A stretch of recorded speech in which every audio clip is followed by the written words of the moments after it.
Welcome back, Rat fans. This video is the top 10 ZX Spectrum games. The ZX Speccy played host to some of the best games of the 1980s. It covered a wide range of genres, but here is 10 of my personal favourites. These are games that look at only one vital ingredient, and that's the playability. If you're new to the ZX Speccy, in my personal, humble opinion, these are the games you should hunt down first. I love Run the Gauntlet, but relax, don't panic, it's not number 10. This is just my thought process I wanted to share with you about which games I felt deserve that number 10 spot. It's really difficult to do a number 10 list. I wouldn't wish it on my worst enemy. Look at that nice big sprite for Raston and how fast everything zips along. Brilliant, what a brilliant game. It's a close call, but still not my choice for number 10. This one is an absolute fantastic conversion on the ZX Speccy. It's got the speed, it looks good, it sounds alright, and the animation is fantastic. Seriously guys, what's not to like about this one? But, alas, it's still not number 10. Next up, Rambo 3. I played the absolute tape out of this. I love the variety in the levels. There's even an Operation Wolf style level as well. The graphics are fantastic for a ZX Speccy game. And this is another one that I come back to every now and again. Mad for it. Finally, number 10. Inspired by Dungeons and Dragons, set across 8 varying levels of difficulty, you'll quickly find that strategy plays an important role in Ranarama's gameplay. What's even more amazing about this game is the whole entirety is loaded in one fell swoop. In case you didn't know, Rana is Latin for frog. This cute green tree frog was born at the limitations of the ZX Spectrum, and the game is all the better for it. A fantastic game considering the limitations.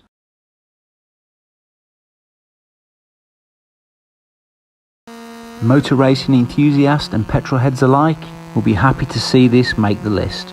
And although I still come back to it, it's not my pick for number 9. The sheer speed of this Grand Prix game and complexity involved puts it miles ahead of the competition for the time. This really is a close one, and I really wanted this to be number 9 on my list. That's the difficulty of doing a list like this. There were so many great games on the Speccy. I absolutely love this game. I come back to it on a regular basis, and I still can't believe how good it is for an 8-bit title. What an absolute classic. I first played this on the Amstrad CPC. Before that, I believe it was Driller that I played. This for me really is the best of the Freescape series. This was one to really get lost in and used Freescape to its full potential. What you are looking at here are the building blocks, the foundations for Rockstar's classic Grand Theft Auto. This is a game that has spawned many a monster hit. You basically drive through a city in real time on a 48K Speccy in a Lotus. I absolutely love it. However guys, this is my pick for number 9. Again, it's one I play the most, the one I come back to the most. What we get here is single screen based fighting action. It was also a pretty decent 2-player game as well. For me, this is more than a fighting game, it's a benchmark in how to fight. Greg Barnett, the coder, gave the world the blueprints, and the gaming enthusiast has reaped the benefits ever since. Fist wasn't just about attacking. Defensive moves were integrated and took computer combat games to a whole new level.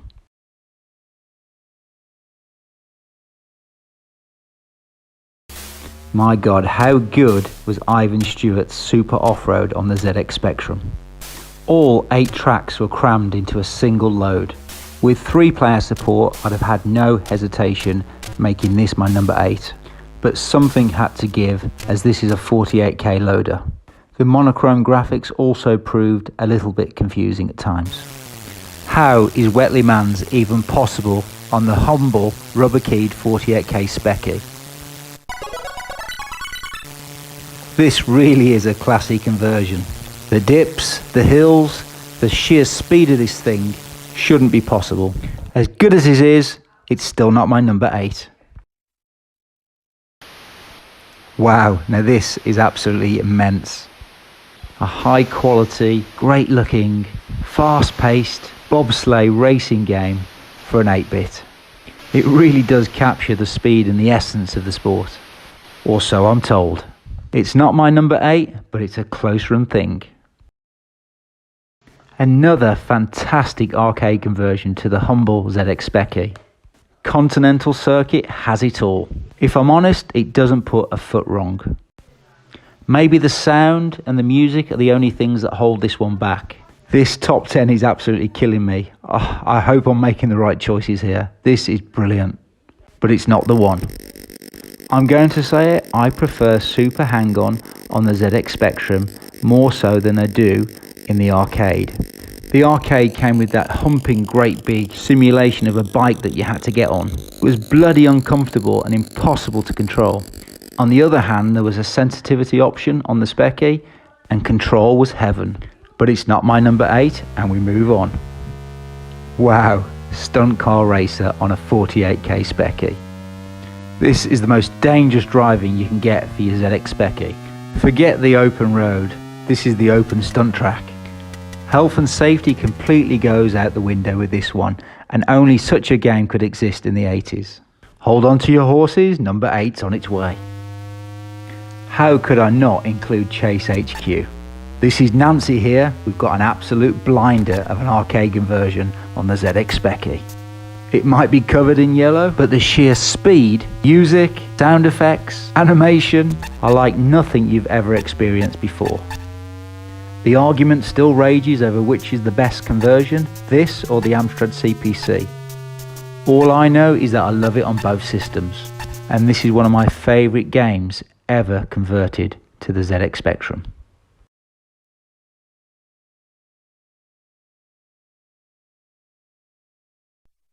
I can't believe my thought process around awarding a game number 7 involves kicking a football.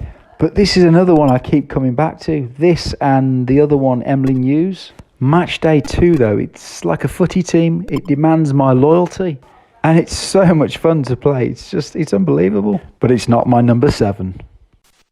Now this is a tough one. Rex. I absolutely adore this game. I've played the absolute tape out of it over the years.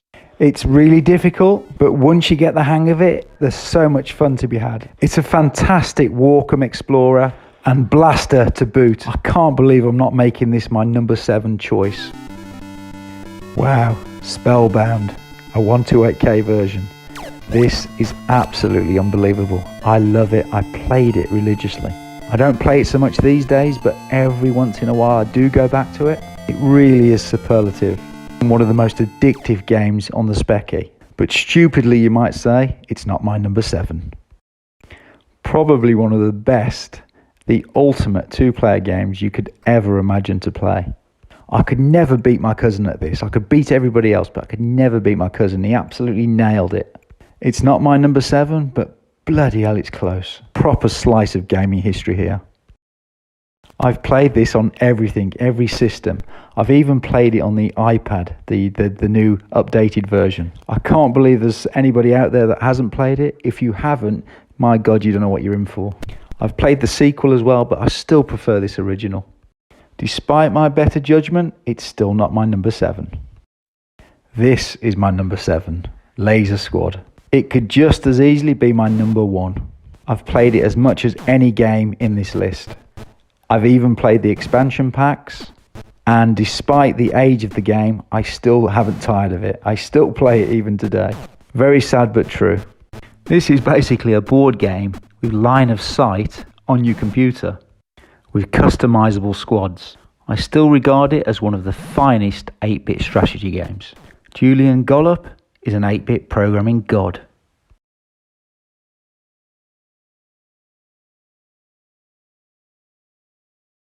How is anybody supposed to do a top 10 when there's so many high quality games? This is just ridiculous and probably one of the best arcade conversions that ever made it to the ZX Speccy, but it's not my number 6. I love R-Type, I love Flying Shark, I love Silkworm, so many great shooters on the ZX Speccy, but this is the one I had to add to the list because it's the one I play the most. It really is a fabulous arcade conversion for the humble ZX Spectrum, but it's not my number 6. Target Renegade is my number 6. The love I have for this game. My cousin and I and a few friends would play this religiously. It wasn't until years later that I finally beat the guy with the pool cue at the end. But this has to be one of Ocean's greatest games that they ever put together. The original is fantastic as well. It's difficult for me to separate them and choose a favourite, but it's also difficult for me to not love this game. Unbelievable, really is. It's absolutely fantastic to play. One of my favourites of all time.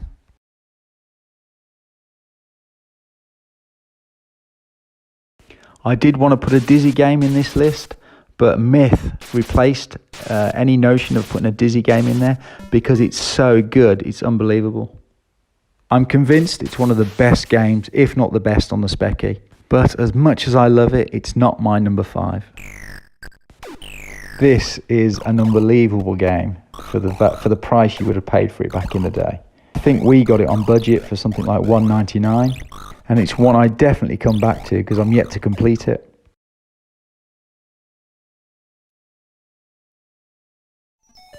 Head Over Heels.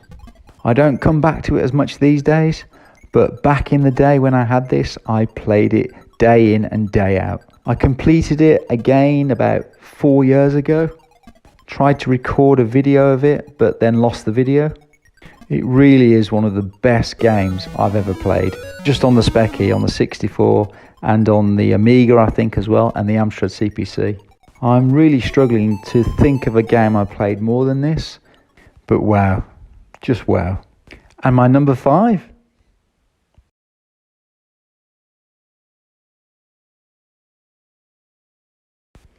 Yep, I've put it in the number 4 bracket because I rate Thrust that highly. And it still draws me in today. In fact, I think I play this every other month. The sequel is absolute garbage compared to this. But it's not my number 4. I had to think long and hard about this one. I'd almost convinced myself it was my number 4. It does everything I could ever dream of for a shooter. I love the music, the style, the animation, the controls, but it's not my number 4. This is another early game I had on the Amstrad CPC and ZX Spectrum. I fell in love with it. It's fast paced, which is a vital ingredient for any shooter, but it's not my number 4. Calling number 4. This was the only way, an unofficial way, to experience Star Wars The Forest of Endor, Return of the Jedi. You were basically on a speeder bike and had to navigate through the forest and take out the enemy. It looks very basic by today's standards, but trust me, it's still immense fun. When I'm tired or struggling for something to play and I just want a casual game of something, I look up and I reach to the shelf and there it is, Death Chase. What a fabulous game.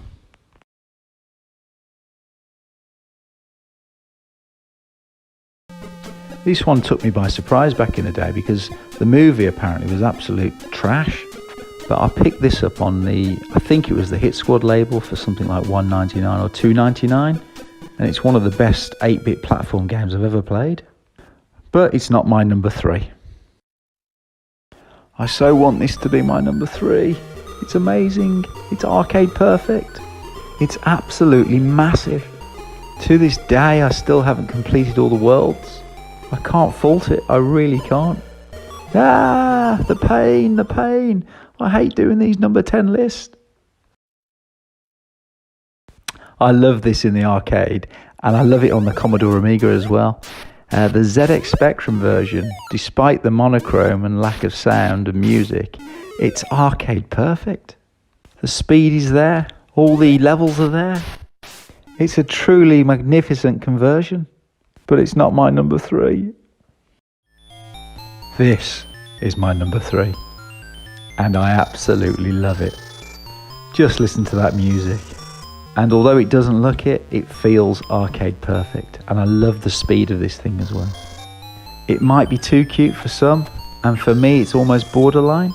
But as I mentioned at the start of this video, it's all about the playability, and this comes with bags of it. It's one of my favourite conversions as well. I've played it on the 64 and other machines. I always come back to this one.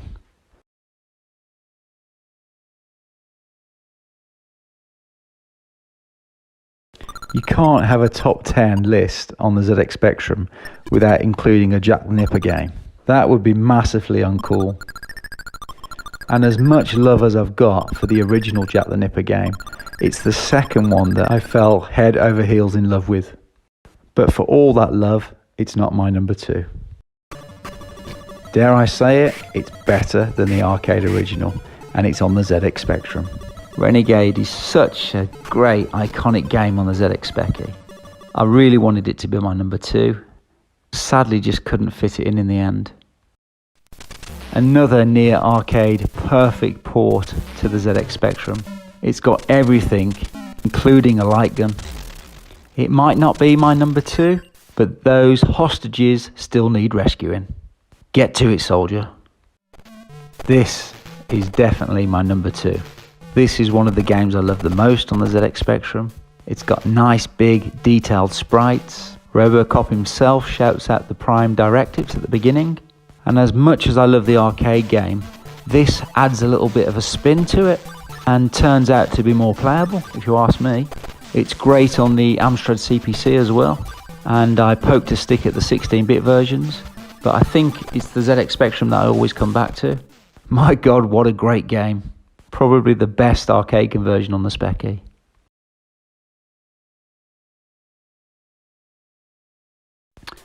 It almost seems irrelevant having these honourable mentions at the end like this because I've gone on so much.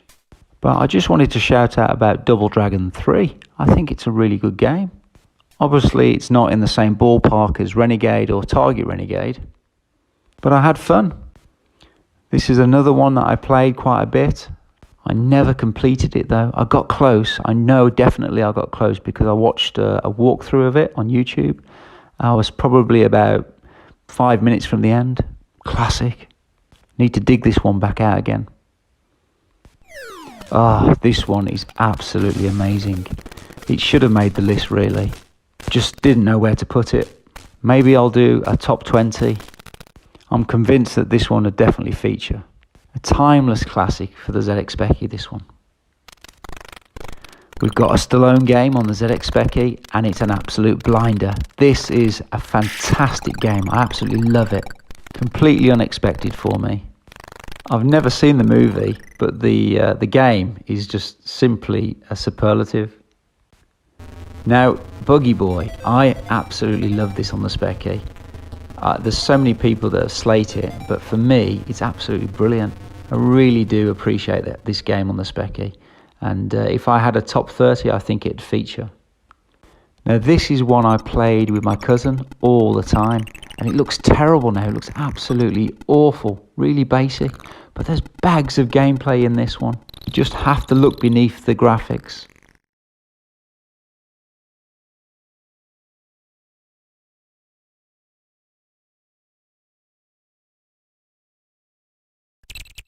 We're going back real old school now to some of the first games on the Speccy. And as this is all about nostalgia, why not? It's not my number 1, but I hold it in the highest of regards. This is another game I love on the Spectrum. You can't beat a bit of Jet Set Willy, and it's another one of those games that I always come back to. You never tire of it. Basic in premise, but absolute bags of gameplay. The whole family all played Chucky Egg. It's one I play still as well. I'm not ashamed to admit it. It looks crappy, but the level design and playability is what counts, and this has got bags of it. I remember playing this with my cousin. I must have been about 7 or 8. The both of us were absolutely, genuinely terrified. I'd go to sleep and have nightmares about this. Stupid now, but definitely one of the best back in the day. But ridicule me all you want. This is my number 1 favourite ZX Spectrum game, and it's the one out of all games that I play the most. It's the one I come back to the most. I don't even think it looks crap. It still plays a blinder. It's as addictive as ever. And I introduced my 5-year-old daughter to this, and she absolutely loves it. That's the test. That's the test of time. and the test of great level design. I hope you've enjoyed this video. If you have, please do me the honor of subscribing. I'd love to hear from you. Maybe give us a like as well. Until next time, bye!